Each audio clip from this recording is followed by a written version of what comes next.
नमस्कार फ्रेंड्स, फिर से आपका एक और वीडियो में आपका स्वागत है।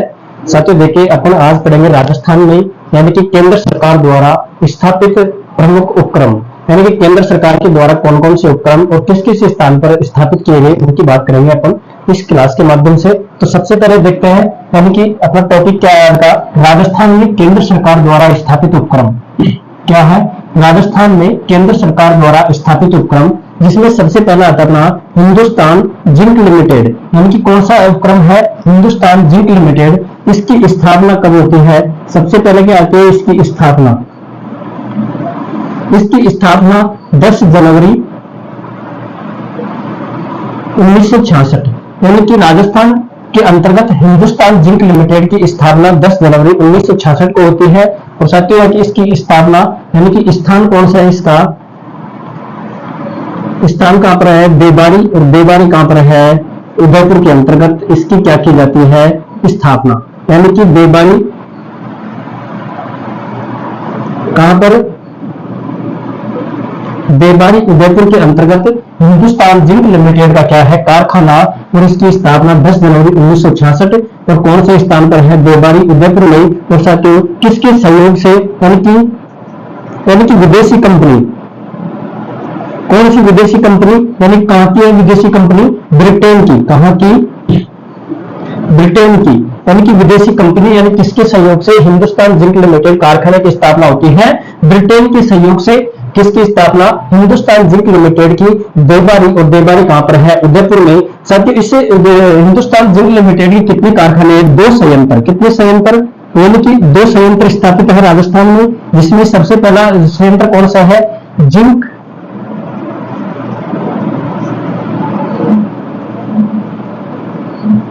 स्मेल्टर, जो कि कहां पर है, देबारी, और देबारी कहां पर है, उदयपुर में।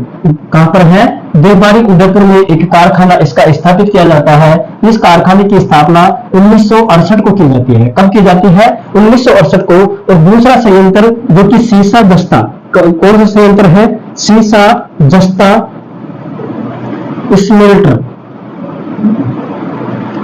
जो कि कहां पर है, चंदेरिया, और चंदेरिया कहां पर है, चित्तौड़गढ़ में। इसकी स्थापना कब होती है, 1991 के अंतर्गत, यानी कि हिंदुस्तान जिंक लिमिटेड के राजस्थान के अंतर्गत 2 कारखाने। सबसे पहला यानी कि हिंदुस्तान जिंक लिमिटेड की स्थापना 10 जनवरी 1966 को देबारी उदयपुर के अंतर्गत होती है। और किसके सहयोग से, यानी कि ब्रिटेन के सहयोग से। और इसके 2 संयंत्र राजस्थान में स्थापित है, जिसमें पहला है जिंक स्मेल्टर, जो कि देबारी उदयपुर में 1968 को स्थापना होती है। और दूसरा है सीसा जस्ता स्मेल्टर, जो कि चंदेरिया, चंदेरिया कहां पर है, चित्तौड़गढ़ में। चंदेरिया कहां पर है, चित्तौड़गढ़ में। अपना दूसरा आता है हिंदुस्तान कॉपर लिमिटेड। दूसरा कौन सा है, हिंदुस्तान कॉपर लिमिटेड। इसकी स्थापना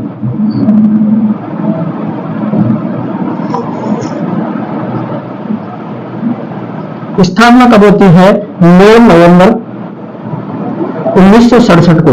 यानी कि किसकी स्थापना, हिंदुस्तान कॉपर लिमिटेड की स्थापना 9 नवंबर 1967 को होती है। और इसका मुख्यालय कहां पर है,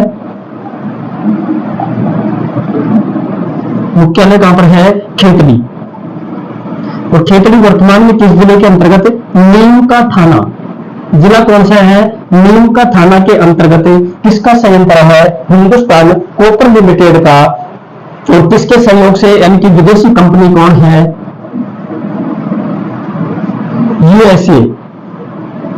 यूएसए के सहयोग से राजस्थान के अंतर्गत हिंदुस्तान कॉपर लिमिटेड का कारखाना खेतड़ी, और खेतड़ी वर्तमान में झुंझुनू जिले के स्थित नहीं होकर कहां पर है, जिला कौन सा इसका, नीम का थाना के अंतर्गत। और इसकी स्थापना 9 नवंबर 1967 को की जाती है। तो वह कारखाना कौन सा अपना, हिंदुस्तान कॉपर लिमिटेड। अगला आता है अपना, यानी कि हिंदुस्तान मशीन टूल्स, यानी अगला कारखाना कौन सा है, हिंदुस्तान मशीन टूल्स HMT। और इसकी स्थापना कहां पर की जाती है, अजमेर के अंतर्गत। इसकी स्थापना कहां पर की जाती है, अजमेर में। हिंदुस्तान मशीन टूल्स HMT, जो कि कहां पर है, अजमेर के अंतर्गत। और साथियों इसकी स्थापना 1967 में। इसकी स्थापना कब की जाती है, 1967 के अंतर्गत। और किसके सहयोग से, चेकोस्लोवाकिया,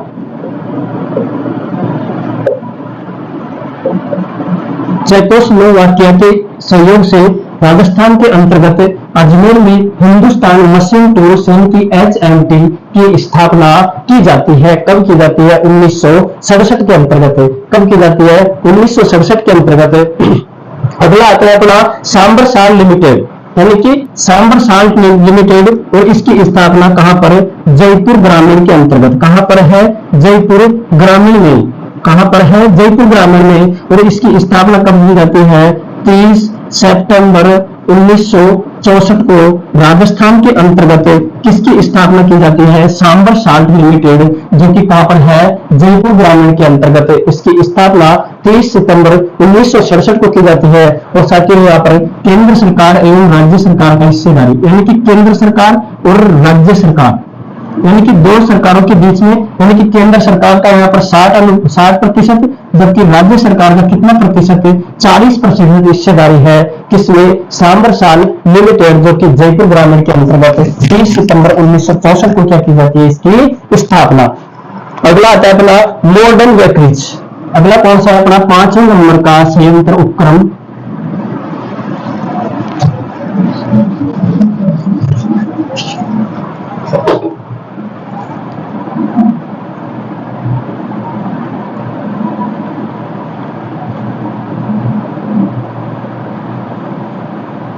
मॉडर्न बेकरीज। ये मॉडर्न बेकरीज कारखाना कहां पर है? जयपुर के अंतर्गत। कहां पर है साथियों? जयपुर में। और इसकी स्थापना कब की जाती है? 1965 को, यानी कि मॉडर्न बेकरीज की स्थापना जयपुर के अंतर्गत कब की जाती है? 1965 को। वर्तमान में इसे हिंदुस्तान यूनिलीवर कंपनी को, यानी कि कब? वर्तमान में इसे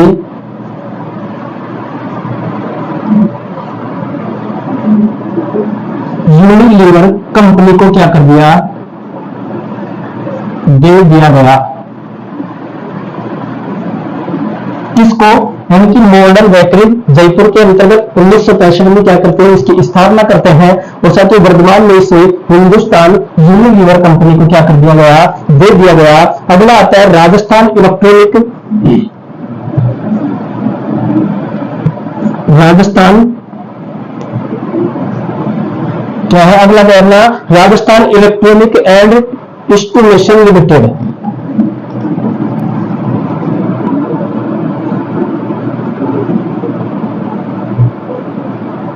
इंस्ट्रूमेंटेशन लिमिटेड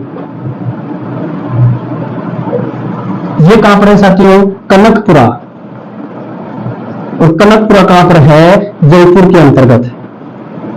यानी कि Rajasthan electronics and instruments limited, जो कि कहां पर है? कनकपुरा, जयपुर में। और इसकी स्थापना कब की जाती है? 1981 के अंतर्गत इस संयंत्र, यानी कि इस उपकरण की क्या की जाती है? स्थापना।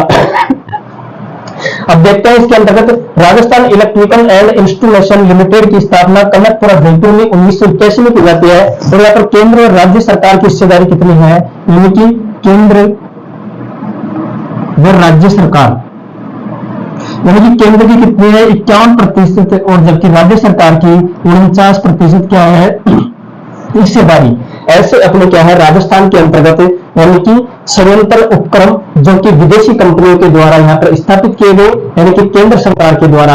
साथियों, जो भी अपना आज के लिए इतना ही। बाकी अगला टॉपिक जो भी अपना फैक्ट से संबंधित होगा उनकी चर्चा अपन अगली क्लास में करेंगे। तो वीडियो को साथियों एक क्वेश्चन आपको जरूर देखने को मिलेगा कहीं ना कहीं, क्योंकि एग्जाम के अंतर्गत ऐसे क्वेश्चन आपने को, यानी कि हर एग्जाम में देखने को मिलते हैं। तो आज के लिए इतना ही। बाकी अपन जो भी टॉपिक होगा उसकी चर्चा अपन अगली क्लास में। आज के लिए इतना ही। धन्यवाद।